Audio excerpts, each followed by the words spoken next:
my most interesting scouting trip, or most hectic scouting trip, was actually when we were scouting Kristaps.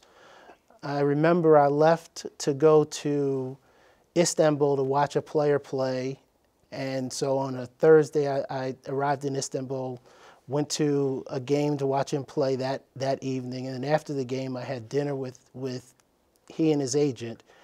The next morning I left to go to Paris to meet with a player, to watch a player that we had drafted in a prior year. I watched him play and had dinner with him and his agent after that game. The next morning I flew to Barcelona, and that's where I saw Kristaps Porzingis play in Barcelona, so that was a great opportunity to see him and Willie Hernangomez play. Following that game, the next morning, I flew to Milan to see a player that we were thinking about bringing to Summer League in Milan.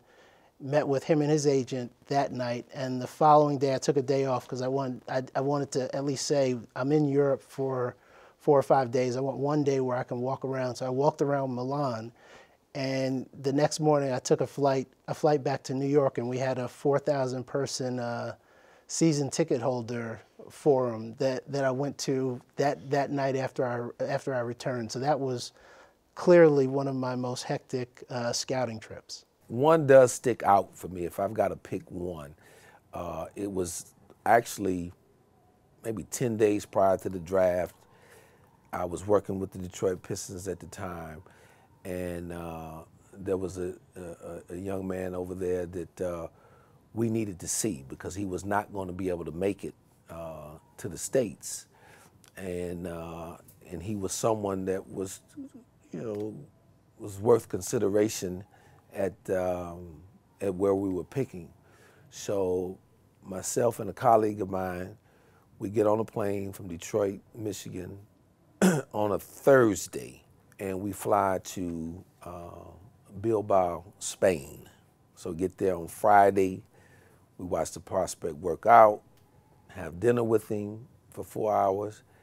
Then the next morning at 5:30 a.m., we're flying to Lithuania to see the next prospect, and then we're flying right back to Detroit. And we're doing this in the midst of guys coming in to work out for our team.